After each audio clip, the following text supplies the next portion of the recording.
Bonjour. La décision récente du gouvernement israélien de boycotter le quotidien Haaretz a suscité une onde de choc dans le paysage médiatique et politique du pays.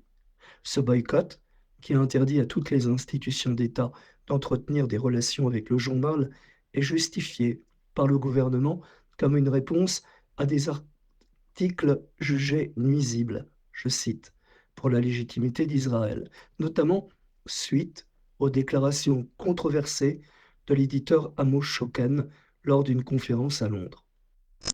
Le Premier ministre, Benjamin Netanyahou, et le ministre des Communications, Shlomo Kari, ont justifié ce boycott en réponse aux déclarations controversées, donc d'Amos Shoken, l'éditeur de Haaretz. Lors d'une conférence à Londres, Shoken a qualifié le régime israélien d'apartheid, je cite, et a suggéré, je cite, que des sanctions internationales soient envisagées contre Israël. Mais Shoken a précisé aussitôt que ces commentaires ne constituaient bien évidemment pas un soutien au Hamas et qu'ils étaient plutôt une critique, certes rude, mais une critique des politiques menées par Netanyahou et son gouvernement. En quoi consiste ce boycott? En résumé, il interdit à toutes les institutions d'État d'interagir de quelque manière que ce soit avec le journal.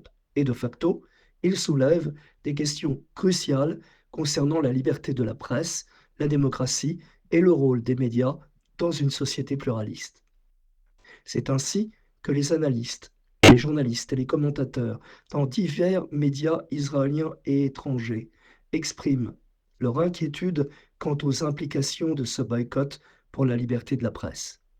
De nombreux journalistes en Israël ou ailleurs soulignent que cette décision représente une menace sérieuse pour le pluralisme et la liberté de la presse en Israël.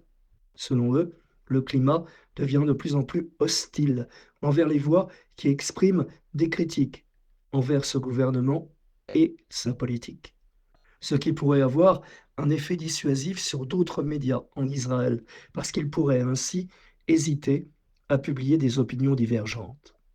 Des organisations internationales, telles que Reporters sans frontières et le Comité pour la protection des journalistes, dont le siège est à New York, ont également exprimé leur inquiétude.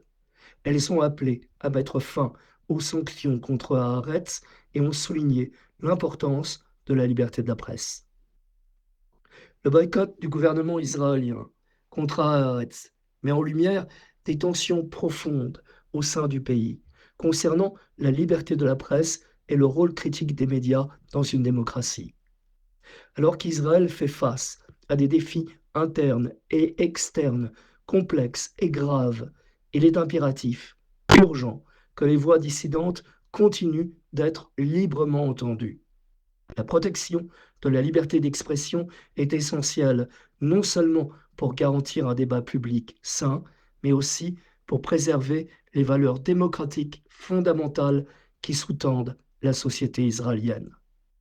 Comme l'écrit Jonathan Liss, le correspondant diplomatique du Haaretz, je cite, la décision opportuniste de boycotter Haaretz, adaptée lors de la réunion gouvernementale de dimanche, sans examen juridique, est une autre étape dans la tentative de Benjamin Netanyahou pour démanteler la démocratie israélienne. Comme Poutine, Erdogan et Orban, Netanyahou tente de faire taire un journal critique et indépendant. Haaretz ne reculera pas et ne se transformera pas en un pamphlet publiant des messages approuvés par le seul gouvernement et son chef.